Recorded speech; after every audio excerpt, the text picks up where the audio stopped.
Hi everyone, my name's Ruth Davey, and I run a small organisation called Look Again, and it's an absolute pleasure to be with you all here today on this special day. So obviously I recorded this beforehand, so I actually came up to this lovely spot this morning on my walk. I live in Stroud in Gloucestershire in the UK, which is it's about 2 hours west of London.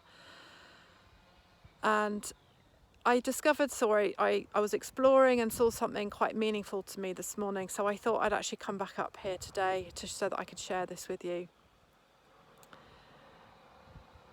So what do I do? In a nutshell, Look Again is about using a combination or a blend of mindfulness with photography as well as being in nature to help people slow down, to look again, and to really see their lives in a different way. Not just necessarily their lives, but their work, their communities, and the bigger world around them. And I do this partly because of my own experience of mental health challenges over the years. So my background is actually not photography at all. My background is community and business development. And to cut a very long story short, after about 25 years of work experience working in London, West Africa, where I set up an arts and education programme, and then doing inner city regeneration work in Bristol for 10 years. I then moved to Stroud and developed my love of photography more seriously. I've always loved photography. My father gave me my first camera when I was 10 or 11.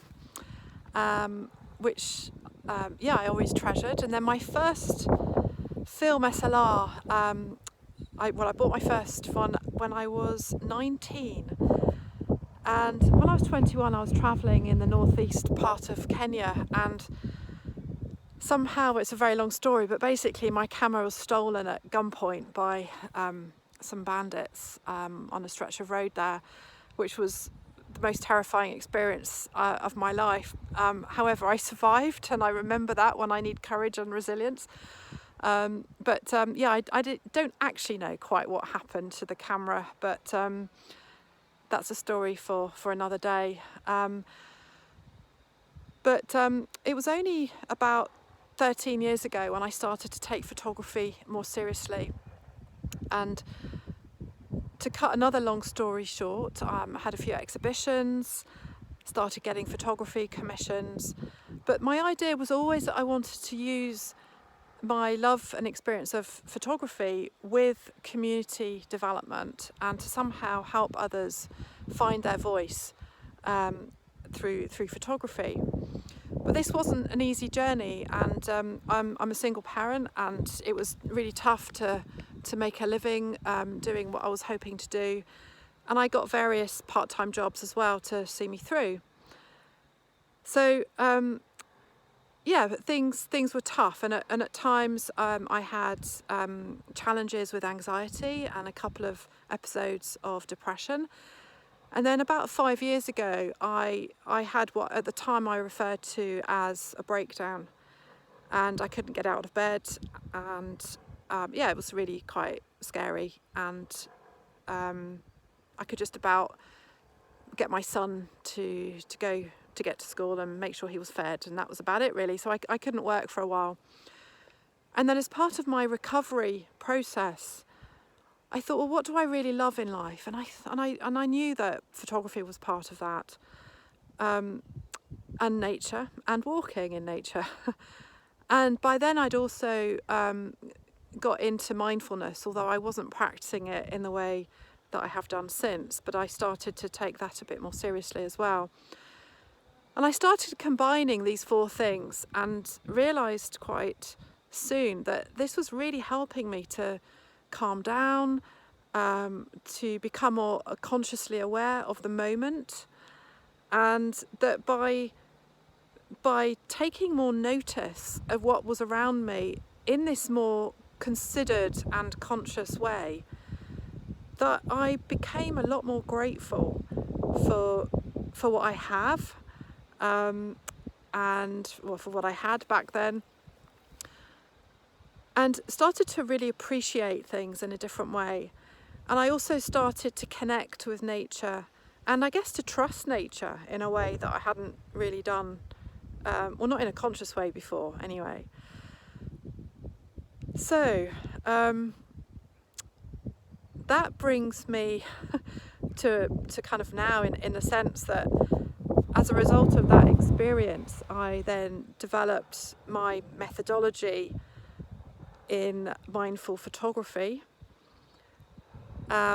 which focuses very much on the 5 ways to wellbeing, which is to be active, to keep learning, to connect, to give, and also to take notice. So this was developed a long time ago now by the New Economics Foundation.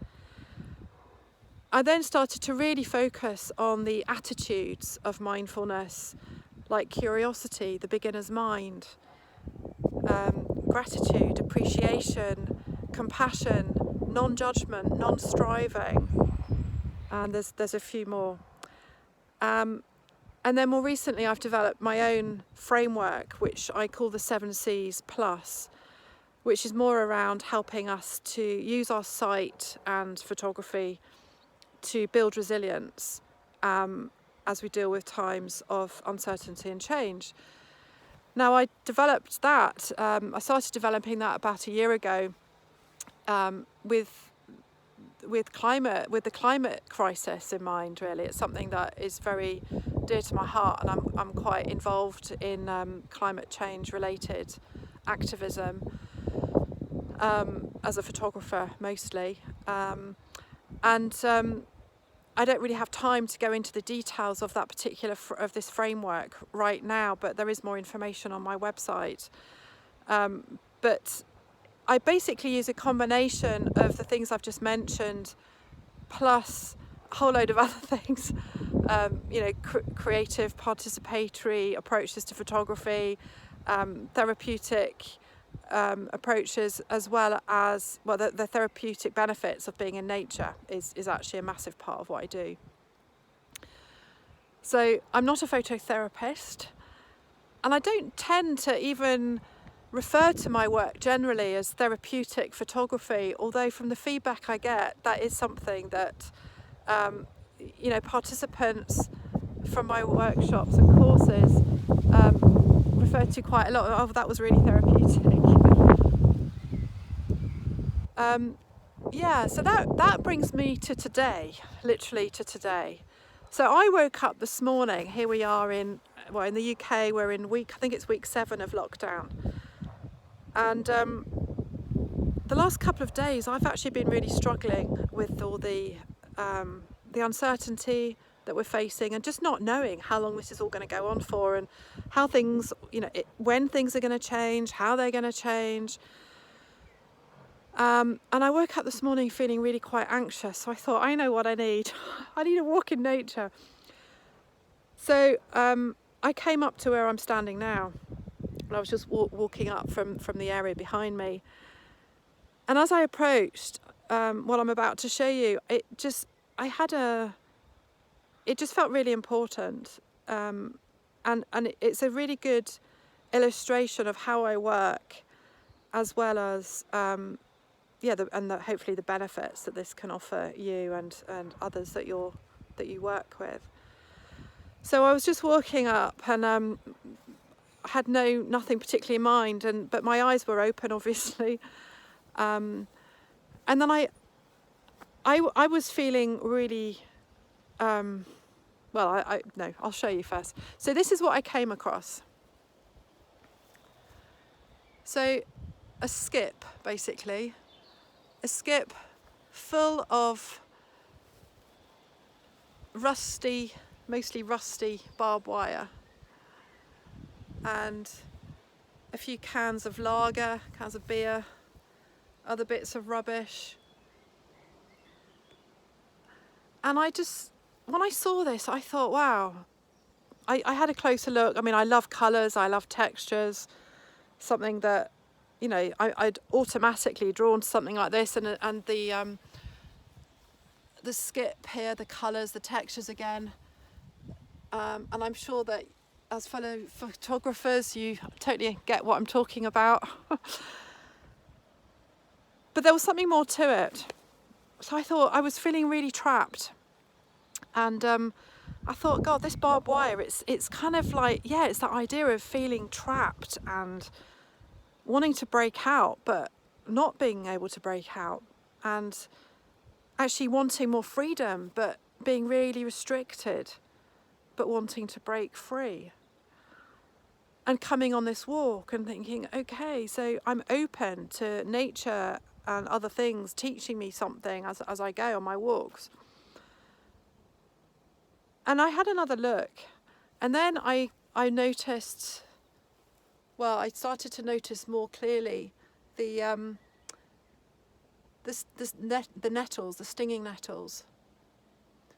I thought, oh wow, that's so interesting. So stinging nettles, as I'm sure a lot of you will know, are one of the most amazing, nutritious foods that we can eat right now, and because they are full of iron, far higher in iron content than spinach or most other things. But if you eat nettles, you can make them into soup. Really tasty, by the way, especially with garlic and cream. But you can make them. Sorry, they're also amazing for building up the immune system, which of course is also highly relevant right now.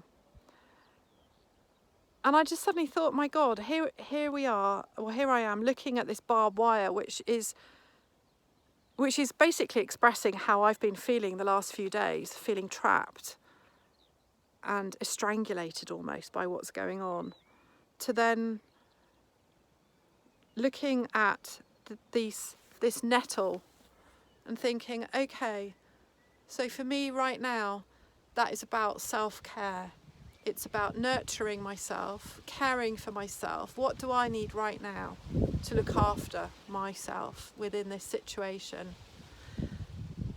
And it's amazing. I just loved how nature finds its way of, you know, amongst that sort of almost chaos of the barbed wire sprouting out. And if I wanted to, I could actually pick that bit of nettle right now, and obviously I might get stung. And I haven't got a bag with me, so I'm not going to pick it. But it's teaching me to really look after myself right now, to give myself what my body needs, which is more walks, probably less wine. But yeah. And that's kind of what happens when I go on walks on my own. But I'm now going to sit down because I need to give my arm a bit of a rest. But also, I love this yellow behind here. And what I've realised is how much the colour yellow, but also blue.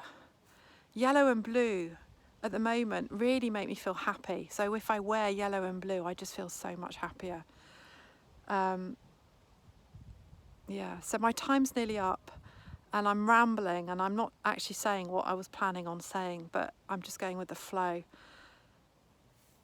So just very briefly, the work I do, I run workshops, day workshops. I run 6 to 8 week courses as well, with charities often, not-for-profit organisations in the arts and health-related field, and increasingly in the public sector. Sorry, I just had a message pop up. And increasingly also in the corporate world. So I'm being asked to go into workplaces and do workshops in mindful photography, for team building, for helping people gain clarity and focus in their work, and work more effectively, efficiently, and to stay engaged and motivated, which again at this time is appropriate. And I've had to, I decided to go online, so I'm now running online courses. The next one starts on the think it's the 6th. I'm just going to check my notes. I did actually make some notes, but I haven't looked at them. When is it? Yeah, the 6th, so Saturday, the 6th of June. So it's going to be 4 weeks, 4 Saturdays for an hour and a half, 10 till 11:30. So, and also I have a free activity program which you can download from my website. And please also, if you're interested to find out more, sign up for my newsletter. There'll be I'm going to be posting a lot more info about what's coming up over the next few months. So my website is look-again.org. That's look-again.org. Or if you want to email me, it's ruth@look-again.org. I hope that's been interesting. I could tell you a huge amount more and actually show you a lot more practical things which I would love to do, but hopefully we can all meet properly next year. And yeah, bye for now.